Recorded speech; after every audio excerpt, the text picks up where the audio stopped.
strategies in the age of turbulence. And we kindly invite on stage Pavel Demidov, member of the program committee of the Strategic Forum, Valery Moskalenko, Vice Governor of St. Petersburg, Dmitry Yalov, Deputy Chairman of the Government of Leningradskaya Oblast, and Chairman of the Committee for Economic Development and Investment.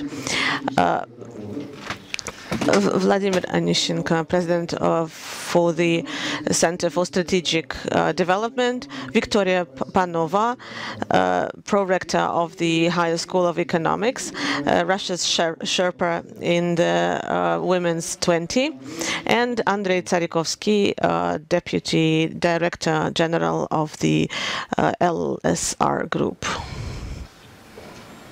Добрый день.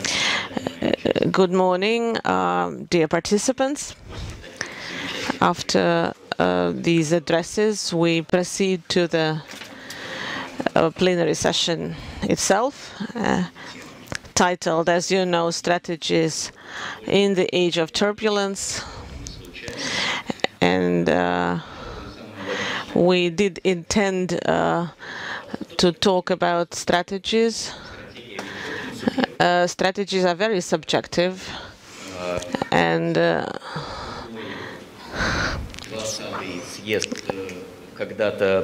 once there was the 20th century, which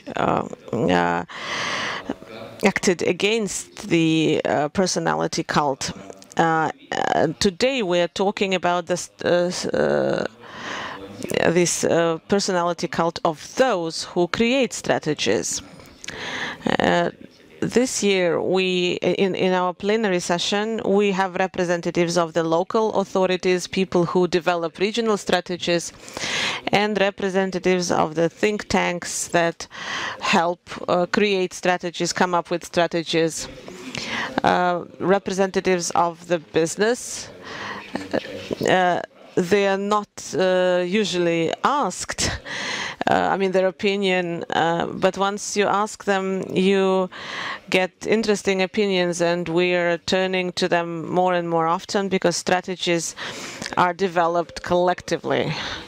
And I suggest, we have about an hour for a discussion. So in my understanding, I think strategies should be, live, and the discussion about them should be lively. And we have one general question and a couple of short questions. The first question will be about the past and the present, how we used to strategize, how we are strategizing now, how do we feel about today's situation. And the other question would be about the future. What are the new approaches to strategizing, and what should we pay attention to? And this is the logic I think we should follow during this hour. So each one of you has like 5-6 minutes to answer, since we have 1 hour and we have 5 speakers. The first question I would like to ask Mr. Moskalenko, who is our host, the host of this forum, because we are now in St. Petersburg. You, being the person who's a professional, holiday is the 1st of December, because the very first regional strategy was developed 25 years ago in 1997 on this date. And we all remember what happened in August of that year. So we see that it was also the period of turbulence. So my question to Valery Moskalenko is, what about this clash of turbulence and strategic planning? What about your appetite for strategic planning? You know that the program that was adopted in this region in 2018, it came across unprecedented problems and obstacles on its way. And drawing a bridge with what you said in the welcome address of the governor, strategic goals remain unchanged. Right. We have four major areas of development. First, it is the city for the people, social, then high-tech technology city, then an open city, open to the external world and towards the inland regions. And the fourth area is the city comfortable for living and for doing business. So these are the four areas, the main areas of development. And first, they were presented and interpreted in 1997, 25 years ago. And at that time, we began this work, and now we can say that we have been quite consistent with that. Right. Which of these areas can be modified or removed? Nothing. We need to continue all of them. And in 1997, all these four areas, and we know that in 1998, what happened in August, and at that time we could have said, okay, let's stop following those strategic plans, let's deal with immediate problems, but it didn't happen. And you could see yesterday there was a tour for the participants, and you could see what has been done since that time. Enormous strategic and infrastructure projects, and it required many years to prepare and implement them. For example, the Western high-speed diameter road, of course, it was an enormous contribution. Then we developed St. Petersburg as a transport hub of northwest of Russia. And this is our direct cooperation with the neighboring Leningrad region. Yeah, we cannot stop doing that. Then another area, social development, we cannot remove it, because any government, any authorities, they need to think about their population. Every city needs to identify some core for future development, and some plans should be developed for decades. Okay, some certain trajectory or specific ways of implementing goals might change, but the core should remain the same. And this is what we have been doing with reference to those four areas. We all know what is happening in Russia, around it, what is happening in the world, right? We will be changing and modifying methods of these goals' attainment. The city declared openness as its strategic priority, and at that time, 25 years ago, it was a window to Europe. But now probably the city will turn to the east. But the city will remain an important element of the transportation infrastructure and transport corridors. Our area is not very big. We don't have natural resources.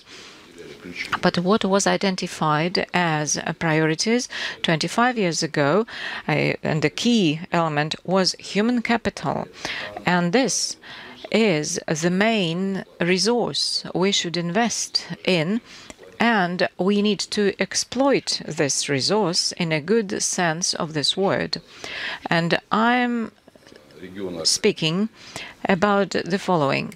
Right, the region is limited in terms of its territory, but we have unique cultural and historical heritage, and people are the main dynamic product, because GDP depends on the quality of human potential, and we need to develop certain conditions and the environment for these people. And we speak here about the quality of education, the environment for doing business, development of high-tech industrial sectors, IT, And a lot has been done during these 25 years. There's a pharmacology cluster, and there are dozens of leading enterprises. The IT segment is quite strong. So we haven't lost the appetite for strategic planning. No, we haven't lost it. And now we are thinking how all the objectives of the strategy should be implemented in the current geopolitical and economic conditions. Thank you. Thank you very much. Yeah, there will be another question for you in the second part of this discussion. And now I would like to ask Dmitry Yalov from the Leningrad region. Right, what about you? And what about your region's appetite?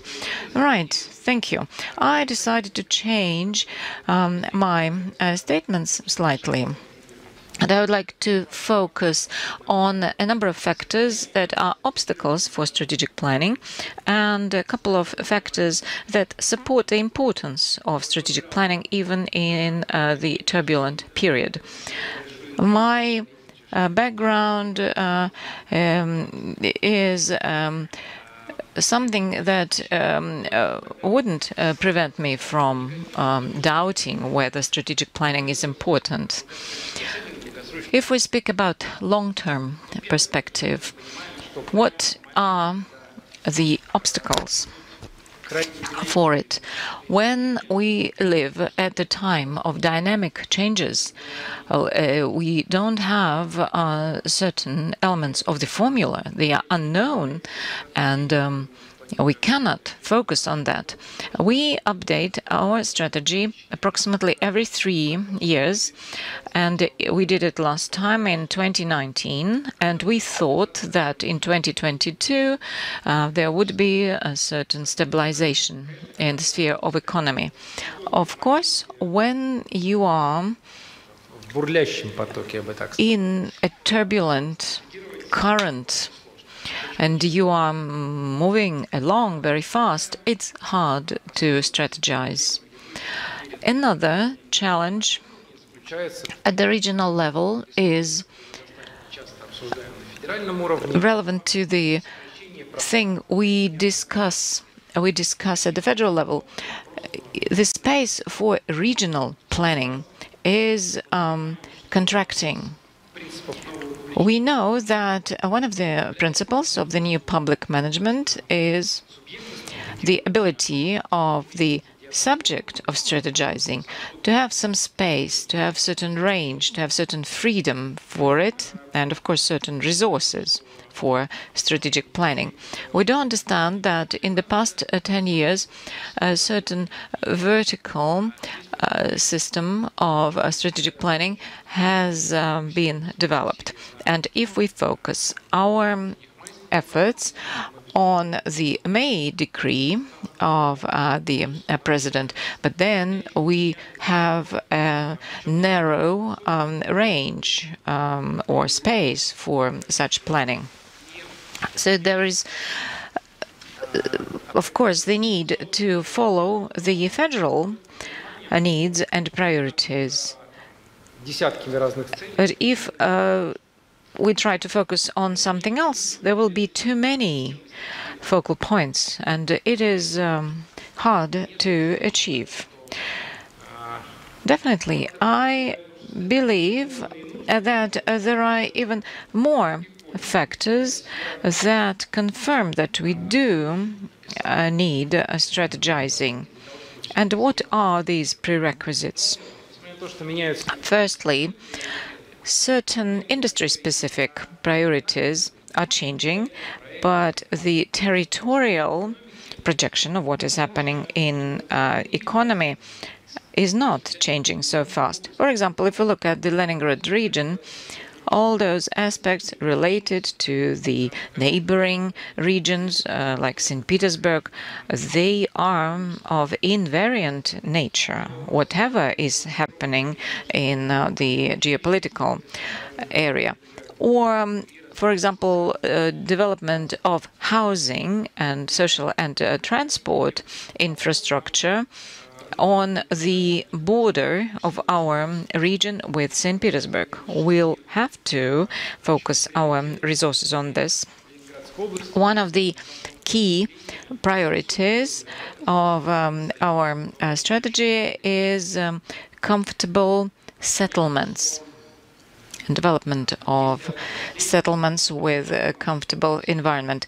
Then there is timber industry or automobile industry. They do face lots of challenges all over the country, and there are serious question marks, and certain ways will be modified, but we never had certain priorities in terms of industries for our region.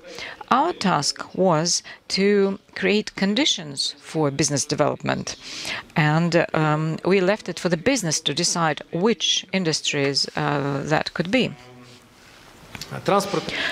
If we look at transport infrastructure, there will be certain corrections. Port facilities, logistics centers, for example, for coal transportation or container shipment. So we see that there will be modifications and the cargo flows are reoriented. So we cannot say that there are no changes at the regional level. There are changes, and this will be taken into account. And one more factor. The strategy is not only a document, it is a process, and the process of strategizing is equally important as the law on strategic plan of the Leningrad region development. So it involves coordination with the federal level. And it's useless to think that all the resources are only at the regional level. So we need to coordinate and align our work with major transportation projects. For example, the high-speed road construction, which will be developed in St. Petersburg. We need to take advantage of this. Then there will be rail facilities modernization works, and also there's a project of the second ring road. We will take it into account when we plan housing and economic development. In 2023, we'll get back to this topic and we'll share with you the results of this work. Thank you very much. So we'll meet here in a year, and we'll see it done in a year, next year. Well, thank you, Dmitry. And we'll now pass the floor to the business that needs space to make a statement. In terms of business strategies, Andrei Tsarikovsky, our next speaker.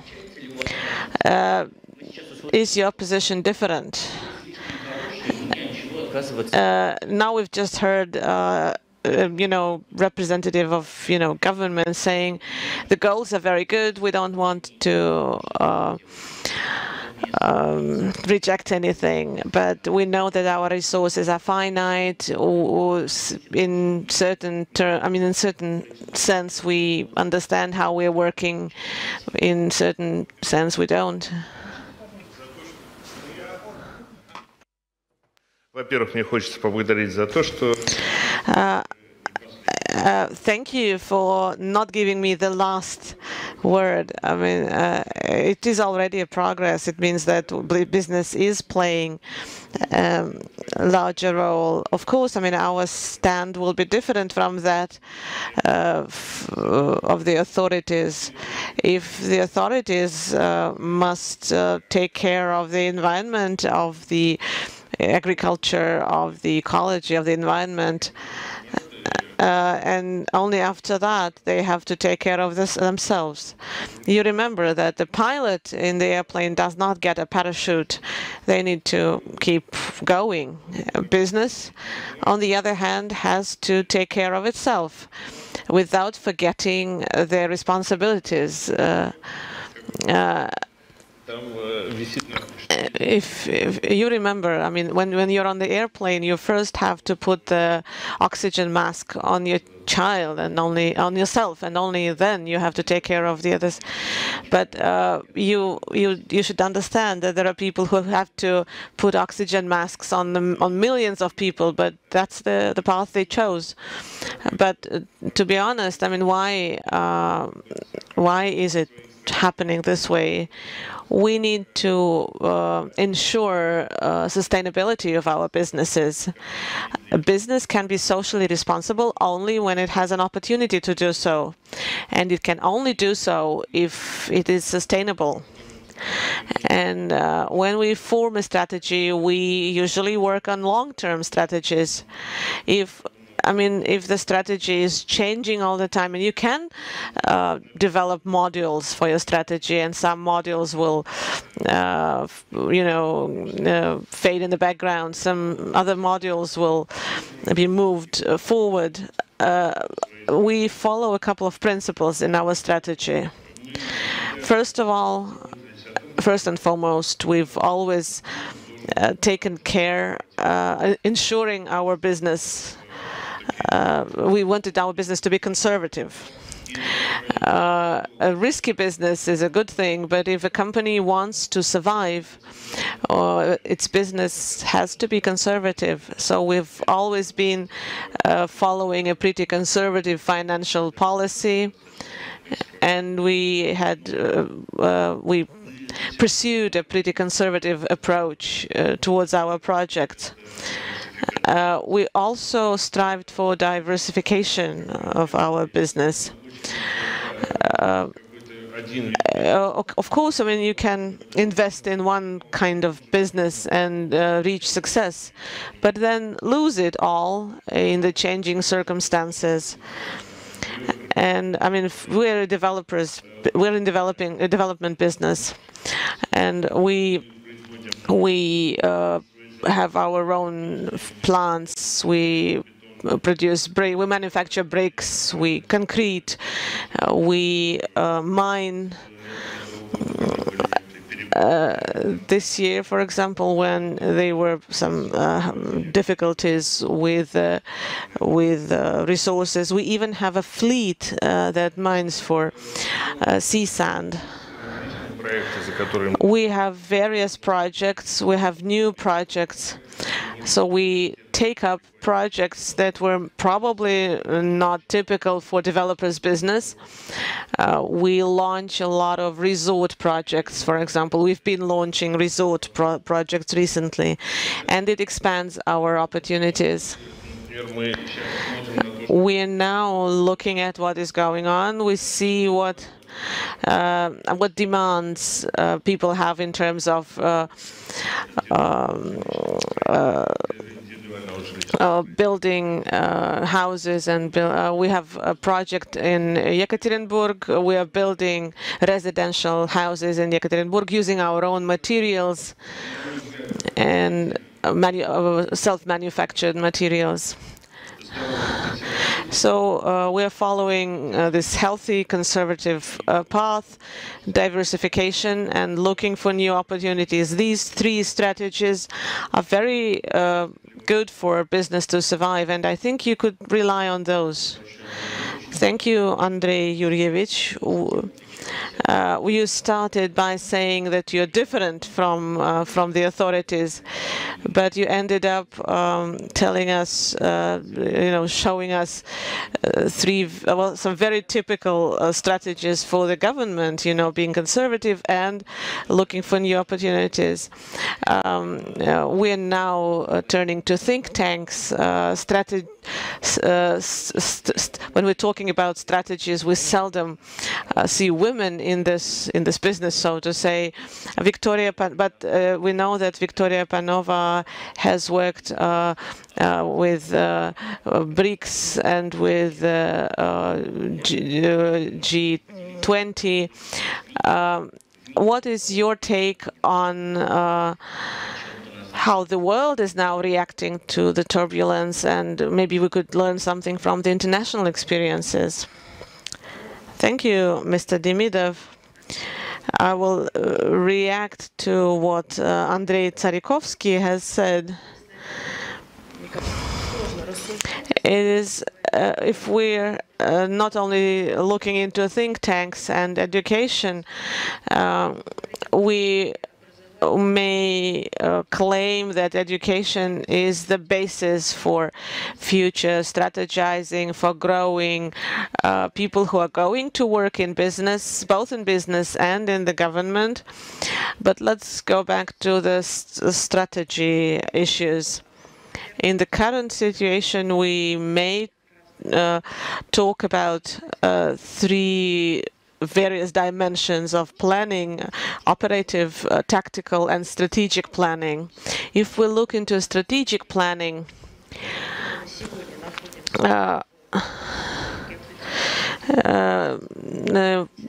it wouldn't be correct to say that we are now finding ourselves in the age of geopolitical turbulence. We've been in this age for the last 3 decades. After the Soviet Union collapsed, we still had this system undergoing constant changes, and this system does not yet provide a standard set of conditions. And we've over these past 30 years, we've always been in a situation when we had no preset conditions. Both BRICS and G20 were mentioned, but I began working in the G8. And despite the fact that we've joined work together with Western countries, we still didn't get the opportunity to join the platforms, to enter the platforms for mutual decisions. And I think it led to the strategic decision made by the Russian Federation to not follow this exclusive path, because G7 formally emphasizes this exclusivity of the so-called golden billion, or the global minority, as we might call it today. So strategic solution, or strategic decision that has been made when BRICS was formed. We were one of the founders of the BRICS, and while the G20 was formed, we did not cling to this exclusivity, and we were champions for what you might call inclusion of as many countries as possible into the decision-making process, into making decisions that will be important for the whole world, not only for its minor part. It is our this international experience we've gained does not provide us with solutions. And I would like to emphasize that strategic vision actually saved us in a way. And today we can rely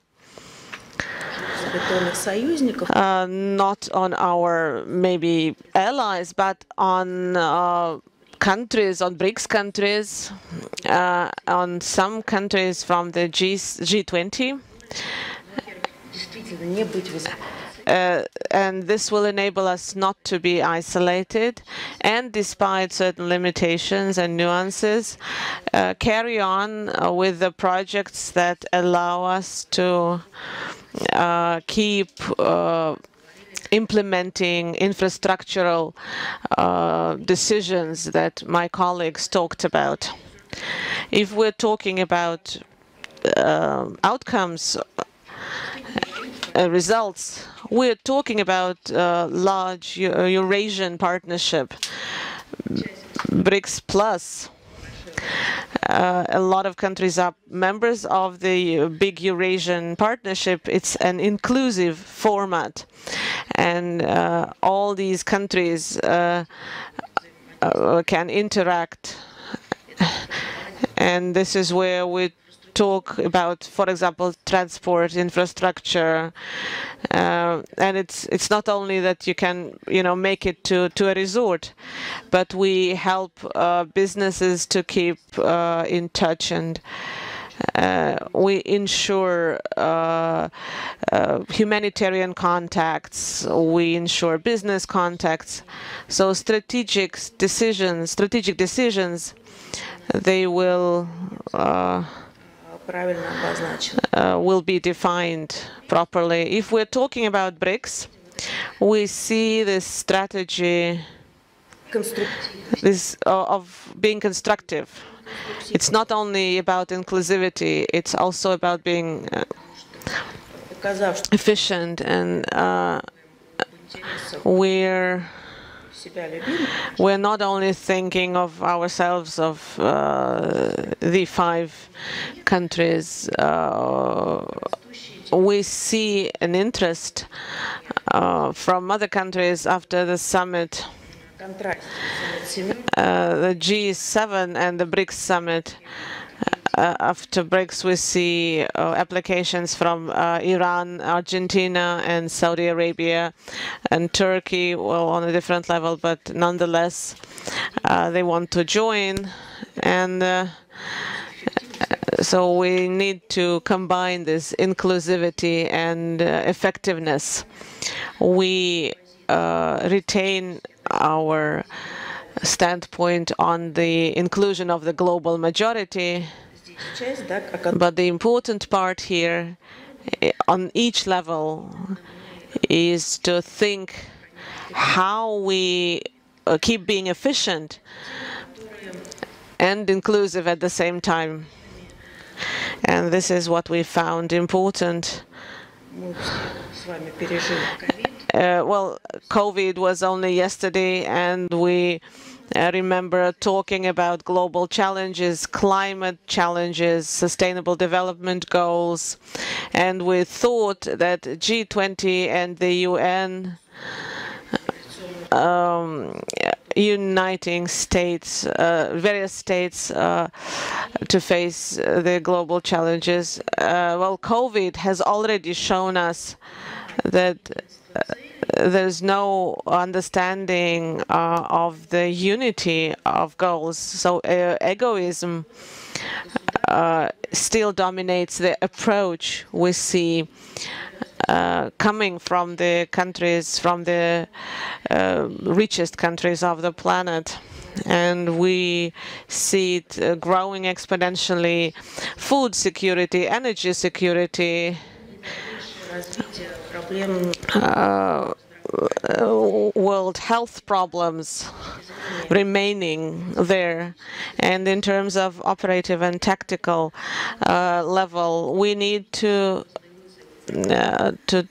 understand how do we solve these current issues that show disruption. Well, this golden billion will not help us.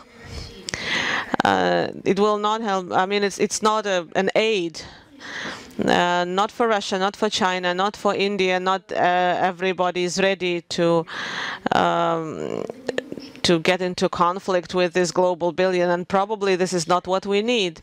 But how do we resolve our global issues with this rich part of the world not really helping, not really willing to help? And this is something we need to think about, something we need to resolve in view of the long-term goals. We're not only talking about 2030 goals. They are now suspended, in a sense. Finish. The topics have been discussed quite widely, but our task is not to forget about these major components of human development. Dear colleagues, this plenary session is a traditional beginning of the whole forum, and I would like to comment on a number of ideas that we heard. The first, this dichotomy of inclusivity. So we do need to think about it. We need to continue. And the second thing Victoria Panova was speaking about, really now there are new opportunities opening, opportunities for cooperation. And at the same time, there are more new risks and threats. They are not absolutely new. As for food security, we've been discussing it for decades, but now they are not emerging any longer, which were somewhere on the horizon, but now they are here. They have realized. And it means that some other threats and risks will realize this as well. And this is an important aspect for strategizing. And now I would like to pass the floor to the last but not least participant. This is Vladislav Onishenko, head of one of the most powerful strategic centers in the country. The center is working for over 20 years already. Well, what can you comment? What can you say? How can you comment on whether we need strategizing? Because some people say, oh no, first we need to think about tactics, about some operational aspects. What strategy can you talk about now? So what is your opinion about this? You communicate with representatives of federal authorities. They come to you for advice and consultation. So what can you say? What do they think? Do we need strategizing? Thank you for this question. Thank you for speaking so nicely about our center. Well, I'll be speaking about something else that hasn't been yet outlined by the previous speakers. Firstly, if there's no turbulence and if everything runs quite smoothly, then problems of strategies, they are not relevant, because there's a number of programs and documents that define our plans, or we have certain obligations, we have projects that are continued from year to year. So any attempt of adopting a new strategy is definitely quite difficult, because it means that some of the previous strategies should be removed and new money should be provided. So I believe strategizing at the time of turbulence is easier, because everybody understands that the plans should be modified. Secondly, I fully agree that part of the risks, even if they are realized, they are viewed differently. For example, different industries view certain events as a threat, but for others it is an opportunity. That is why response measures are different. If you only deal with tactics, then all these industries, they will be moving in different directions. And when, as a result of the changing conditions, deficit of human capital or lack of finance, we'll see that it is hard to adopt some strategic decision that is supported by everyone if there is no strategic communication. Because every decision taken in one industry, for example, let's say, okay, we need to trade more, not with the West, but with the East. Okay, and this means that lots of goods should be transported to the East. And then there are questions addressed to transportation. Okay, we agreed that we need to deliver this there, and the transport industry says, well, for these vehicles and ships, we don't have them, we need to build them. And then we come to the industrialists. And in addition to strategizing And what Dmitry was speaking about at the beginning. Strategy is a process. It is a continuous communication. Without this communication, without discussing it with the business and expert community, it is impossible to formulate the appropriate state policy. Well, you can define certain objectives, but it will be impossible to achieve them. Then, if we look at the problematic issues, well, the easiest thing is to identify the goal. Okay, so there are certain difficulties and obstacles on the way, but to formulate an attainable goal, which is measurable and attainable, this is extremely difficult because everybody evaluates the situation differently, and any attempt to align the goals with the available financial, human, and other resources, it is difficult, and we have to balance. There are certain minuses as well.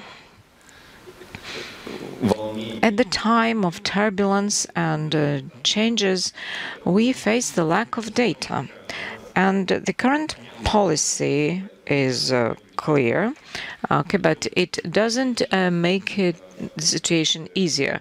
There are fewer reports published, some data are closed, and part of the expert community faces difficulties with their work. But this is the same for business and for federal authorities, because it is very hard to plan anything because there's this lack of data. There are many examples when, even in these conditions of the lack of data, and this is a relevant and important issue, they try to address the differences in various values and numbers. And 1 year ago, we didn't expect it. If we speak about external economic situation, for example, the external trade volumes by territories, by industry, in different reports, they are quite different. Okay, how much we sell to what country, everybody thinks differently. So the idea to put all this together, and digitalization, of course, helps with that. So we try to cope with this lack of data. On the one hand, it is a minus, it is a disadvantage, but on the other hand, there is hope that with digitalization of all these queries, it will be easier to get the result. Turbulence. If we look at the state power bodies, turbulence changes the agenda. If we speak about human capital, I believe now we can develop young professionals, because major changes, they provoke, maybe not immediately, but in the mid-term, emergence of new resources, of new centers, of new people, which is quite good. And when there's a smooth movement, it doesn't happen. The social lift opportunities are very small. So at the time of turbulence, this might happen. That is why I believe that this is the time when this should be done. And when we have this lack of data and lack of clear attainable goals, but still there's communication between business and power, and we see now it has intensified enormously. And we shouldn't forget that the time of turbulence is both an opportunity and a threat. I believe that some balance can be achieved. Thank you very much. Right, within this rubric, an amazing vision.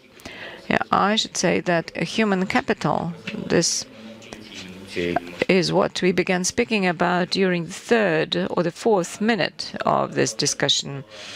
And the words data and digitalization were mentioned only during the 35th minute of this discussion. Boris Savelevich, can you please add 10 more minutes? Yeah, because we need some more time. 7. You have 7 minutes. 7 additional minutes. Okay, I expected to get 5, so thank you very much for being so generous. Right, now the second round. Let's now discuss the resource limitations. Because now I would like to ask the colleagues to speak about new things. Because we all heard, and well, at least we heard from 2 regions, that they are not going to remove anything from their strategy. But maybe we would like to take up something in addition to what we were doing. So we haven't touched upon this topic. Okay, let's keep the same order. Maybe business should be first. No, okay, all right. Andrei Yurovich, Tsarykovsky. Okay, so you will be the first one to speak about resources. Thank you. Yeah, today we heard a lot from the speakers who were speaking about the period of crisis or turbulence. They were saying that this is a period of opportunities. And in 1998, I was sitting in the middle of this panel because I was from the Ministry of Finance of St. Petersburg. And we had a very good financial basis for St. Petersburg development and for my favorite construction industry.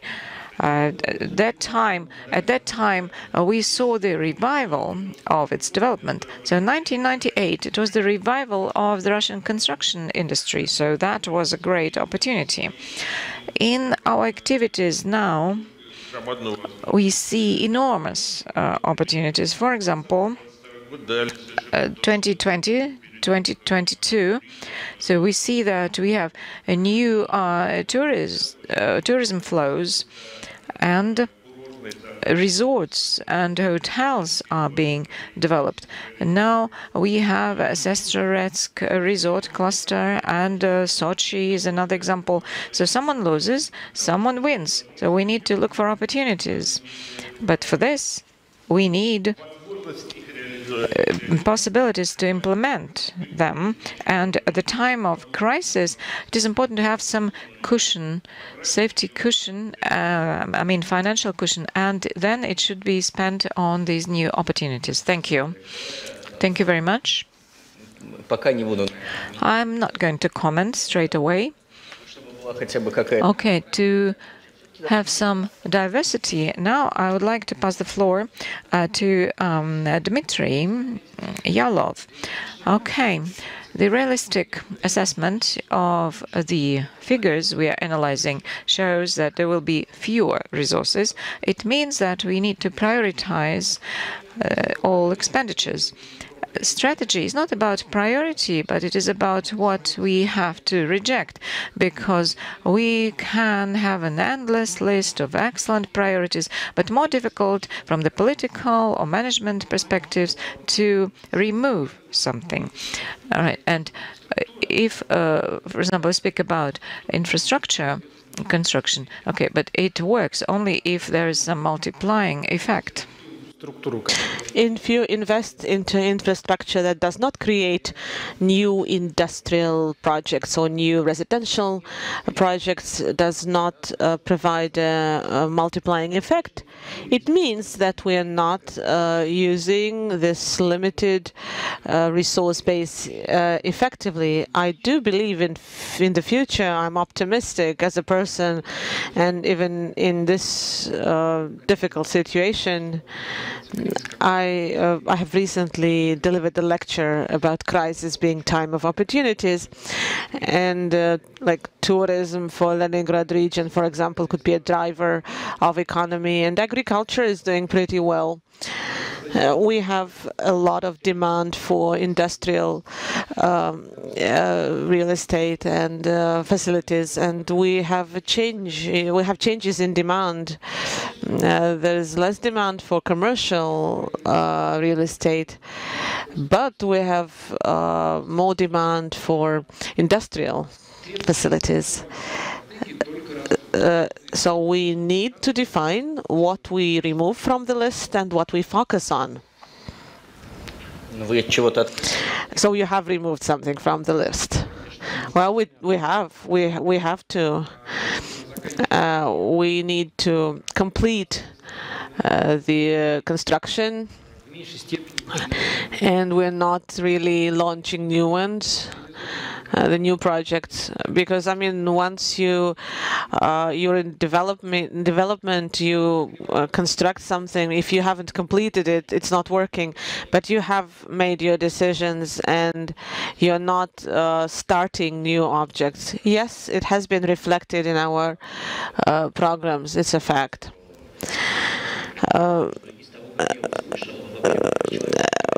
I mean, you were talking about human capital, Mr. Anishenko,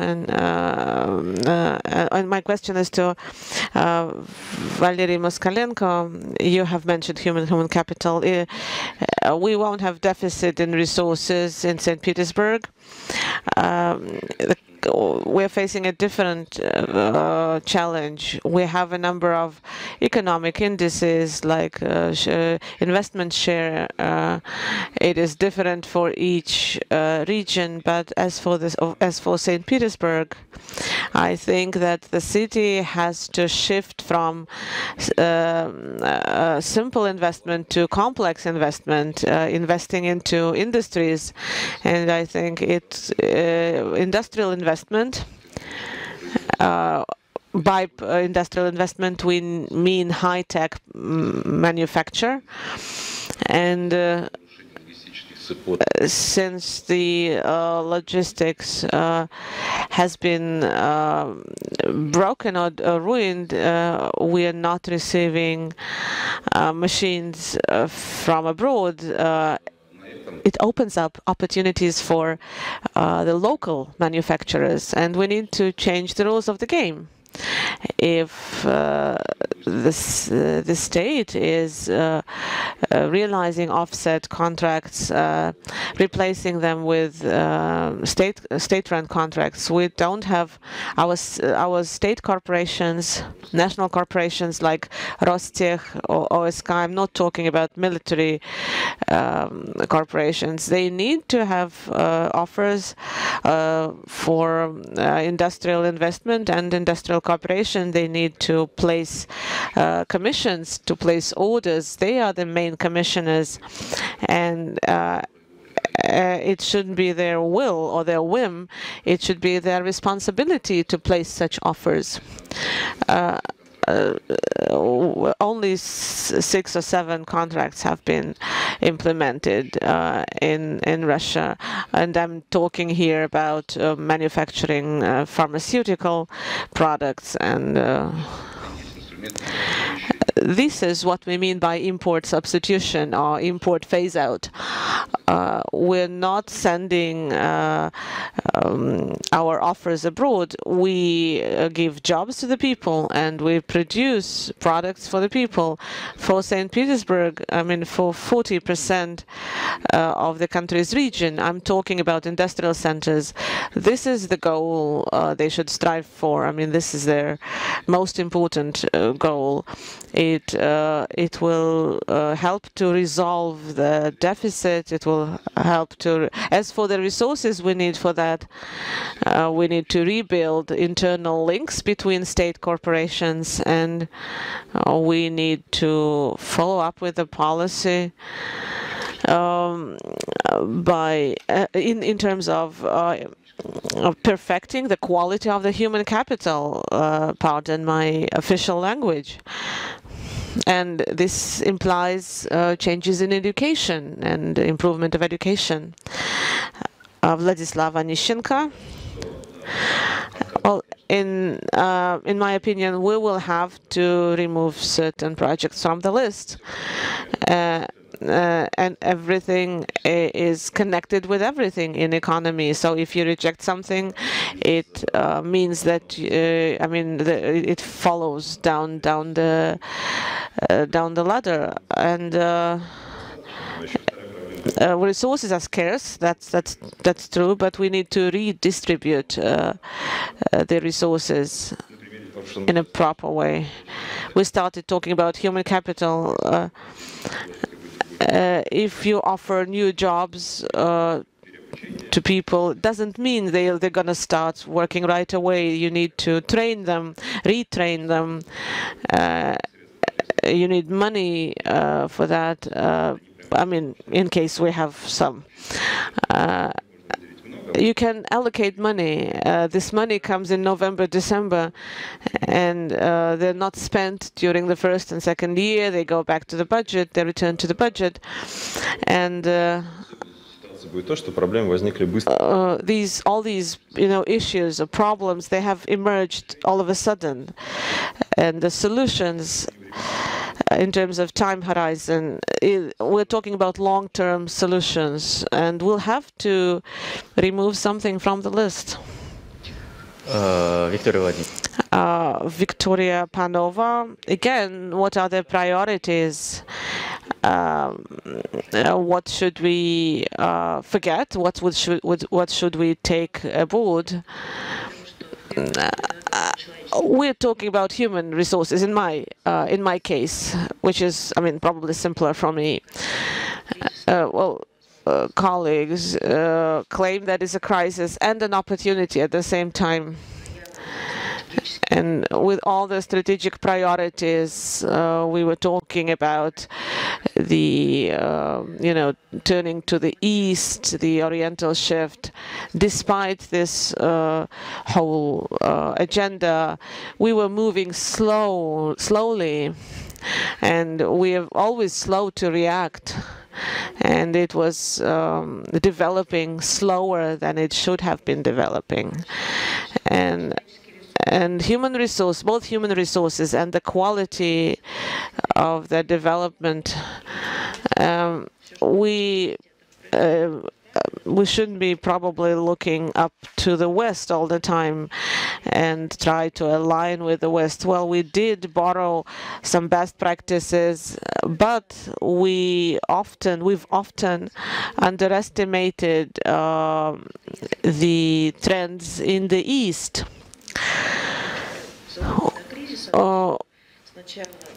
First, I mean, the core of economic development and political attractiveness has shifted from the West to the Asian Pacific region, and interacting with think tanks and universities and developing not only humanitarian cooperations, both with the East and the South, provide new opportunities for us.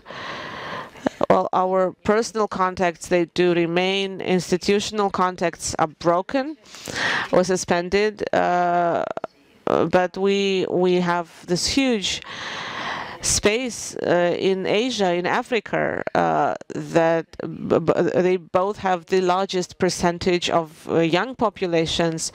South America, where people think differently, act differently, and it gives us room for maneuver. And we've realized there's this space, there's this huge environment of opportunities, and if we take a broader look at the resources,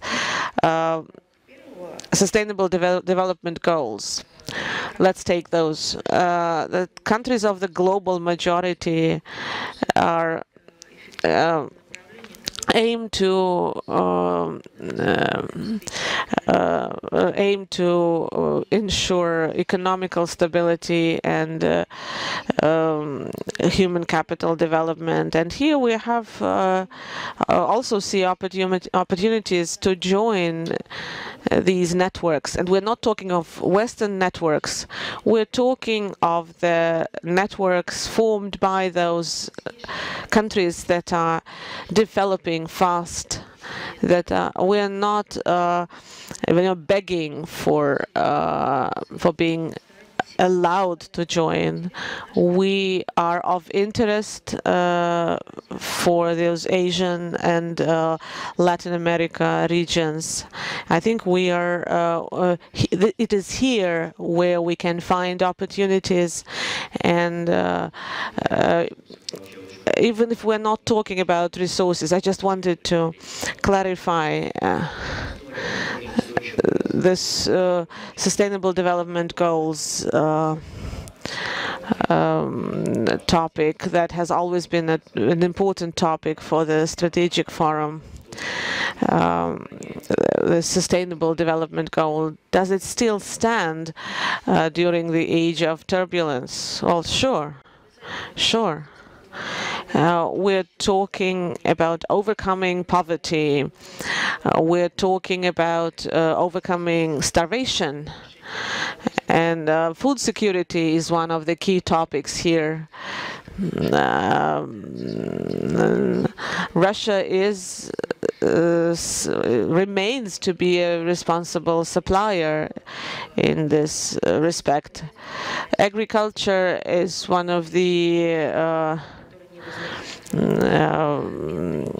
best surviving areas.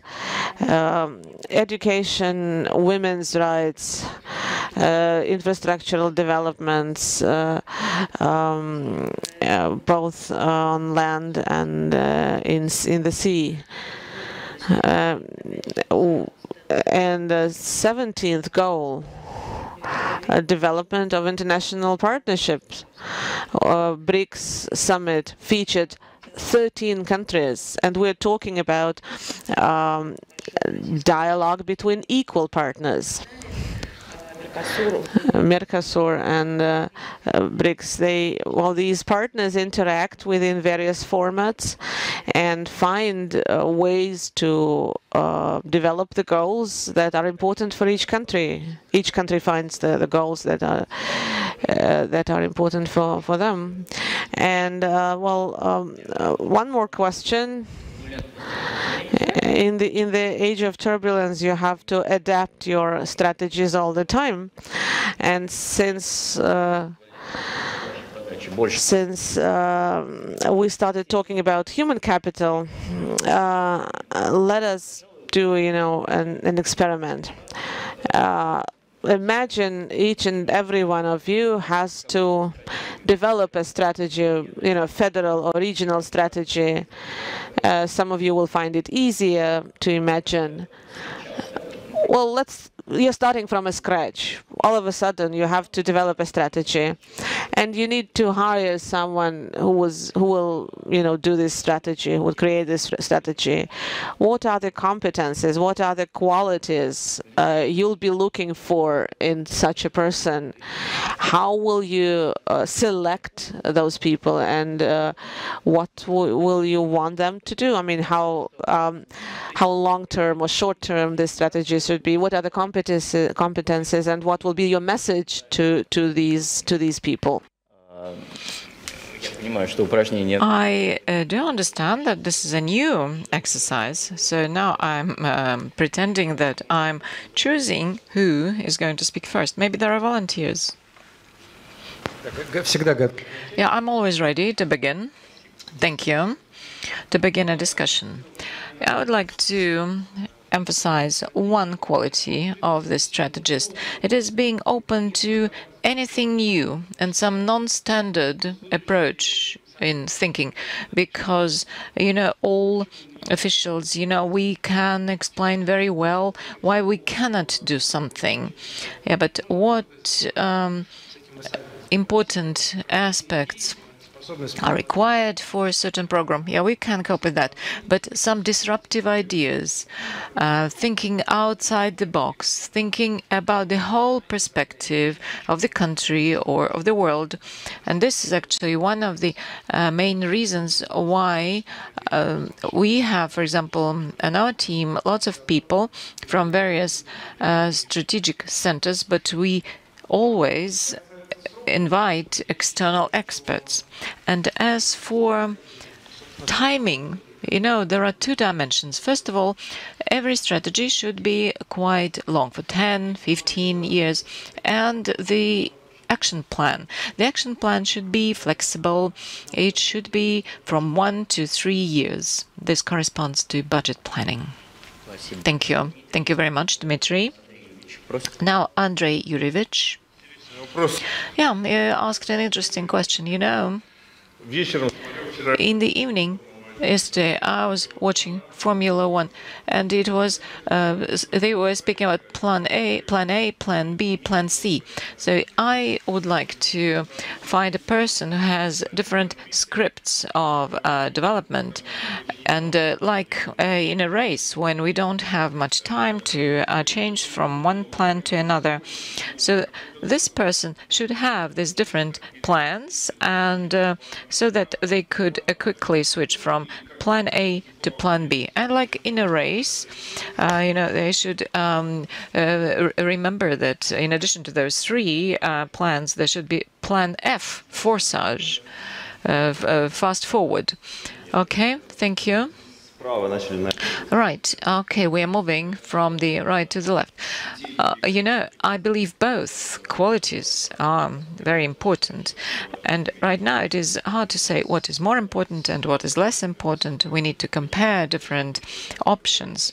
So I would like the person who is a strategist, they should have a very diverse experience and background, because those people who are moving just along one road, you know, so probably they are not the right people for strategizing, because you need to compare, you need to keep in mind impact of a diversity of factors. And if for these people is something natural, if they've been doing this all their life, this is very good. And as for timing, you know, a strategy is something dealing with fundamental issues. Okay, some specific things might change. Right, but so I believe that some reasonable period should be 10 years long. And so it's the core fundamental center should be the same. As for the action plan, okay, it can be modified and so on. So for a real strategy, the period should be quite long. Thank you. Now, Victoria Vladimirovna. Well, I'll begin with the second thing, timing. You know, now, a model country is China for us.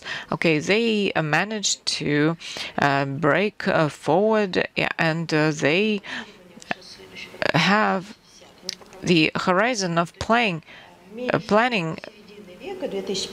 till 2060. So for them, it is at least the middle of the century. And as we heard already, there are fundamental tasks that we need to attain. There might be some technical changes depending on what new problems or situations we are dealing with, but the ability to identify this direction, this vector of development, yeah, this is extremely important, and we see that it is at least 25 years. And another point, so this was about the term of the strategy, and in addition to the qualities and traits, well, definitely it should be openness, and at the same time the strategic vision of where we are going. And it is not just dreaming. You know, dreaming is important, yeah, but the person should be able to work with the available resources, because otherwise you won't be able to achieve this if you cannot work with them appropriately. Okay, so dreamers are extremely important, but dreamers who work in the current reality, they are the people who develop specific strategies. Thank you. And now, Valery Nikolaevich. As for the term, yeah, 25, 30 years. Yeah, this is the minimal period. Yeah, because The projects within the strategy, they are quite long term. So, and whether we speak about engineering or transport or industrial infrastructure, to ensure returns, it should be a long period. So the long period of project implementation, then reaching the return stage, and so on. And so these people should be chess players in their industries. They should be able to see the major goal, and then during this during this game, they should see, okay, what is on the left, what is on the right. Okay, it is not those who play checkers, because then it is quite linear. But I would prefer to have chess players for that. Thank you. Yeah, I would like to continue this discussion because it is really strategic. And we were discussing, not only because we were supposed to discuss strategies, no, but it was well thought ideas, and the term of the strategy you referred to, and those qualities and traits which are required, and those projects we mentioned very briefly today, all this underlines that strategizing today is even more relevant than previously. And if you don't see something for a month ahead, probably because you don't have a plan for 25 years ahead of you, because turbulence has been always around us. I didn't allow Victoria to ask a question to Victoria. Okay, what about Go play? Yeah, okay, because chess is one thing, but this Chinese play of Go, and the computers cannot beat people in this game. There were some cases when computers tried to win. So this will be an interesting game of 25 or 30 years long, and will need to be open-minded pioneers of strategizing. Right, so at this point, I believe now we can immerse ourselves into the two-day program of the forum. And I would like to thank our panelists. Thank you very much. I would like to thank the moderator and the speakers. Your last question was excellent. This is the end of the first plenary session.